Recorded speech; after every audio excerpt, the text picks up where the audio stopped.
यहाँ जो इतना बड़ा डाकू था, इतना बड़ा लुटेरा था कि जिसने नारद जी को पीपल के पेड़ से बांध दिया। नारद जी को बांध दिया। नारद जी बोले भाई मेरे को क्यों बांध दिया? बोले ये कपड़े उतारो, ये अपना तान तंबूरा चिमटा कमंडल सब मुझे दे जाओ।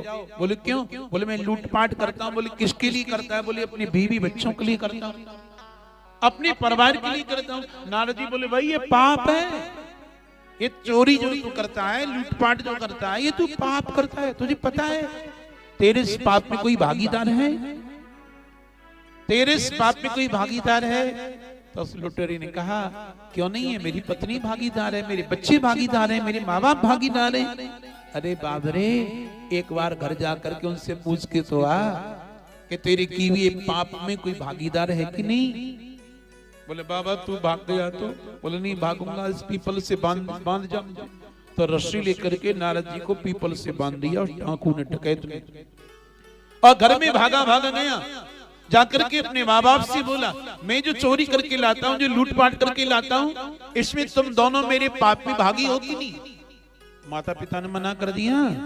माँ बोली 9 महीने तुझे कोख में रखा है, दूध पिलाया है, जन्म दिया है। पिताजी बोले उंगली पकड़ करके चलना सिखाया है। अब तेरा धर्म बनता है माँ बाप की सेवा करना, चल लूट के ला, कैसे भी ला, हम क्या जाने। अरे फिर पत्नी के पास आया, तेरे लिए हार बनवाया, चूड़ी बनवाई है ना, कुंडल बनवाए, डायमंड की अंगूठी लाया तेरे लिए, 5-5, 10 हजार की तुझे साड़ी पहनाता हूँ, देश विदेशों में तुझे घुमाया मैंने। मैं जो पाप करता हूँ उसमें तू भागीदार है कि नहीं? मैं क्यों? ब्याह के लाए हो, मुझे भगा के थोड़ी लाए हो, शादी करके लाए हो, विवाह करके लाए हो। पत्नी हो तुम्हारी, कहीं से लाई है, कैसे लाई है, मुझे कोई लेना देना नहीं है। मैं नहीं हूं तुम्हारे की ये पाप में भागी। बच्चों के पास गया, बेटा मैं जो 2 नंबर का कमा करके लाता हूं, जो पाप की कमाई करता हूं, उसमें तुम भागीदार हो कि नहीं? बच्चों ने फटकार लगा दी, नहीं हम नहीं है। क्यों पैदा किया तुमने हमको संसार में? फिर अरे महाराज, माँ बाप ने फटकार लगा दी, पत्नी ने फटकार लगा दी, बच्चों ने फटकार लगा दी, और वो डाकू की बुद्धि चक्कर खा गई और भागा जंगल में गया और नारद जी के चरणों में गिर पड़ा। बाबा मेरे जीवन के किए हुए पाप में कोई भी भागीदार नहीं, न मेरी माँ, न मेरे पिता, न मेरी पत्नी, न मेरे बच्चे, जिनके लिए मैं रात दिन बुरे कर्म करता हूँ, वो कोई भागीदार नहीं है। नारद ने कहा देख लिया ना बेटा, तो अब बोल राम। तो इतना बड़ा पापी था कि उसकी जिह्वा से राम नाम निकलता ही नहीं था।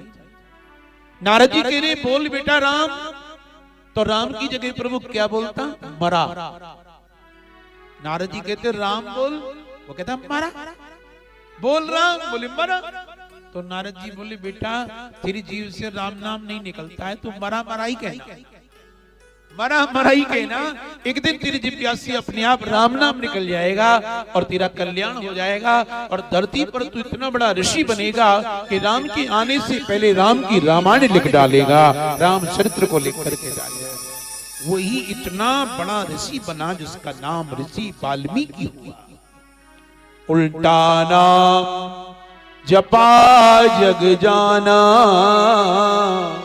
और वाल्मीक भये ब्रह्म समाना। इतने बड़े बन गए। तो नारद जी ने जिसको दर्शन दिया उसे ईश्वर न मिले ऐसा हो ही नहीं सकता।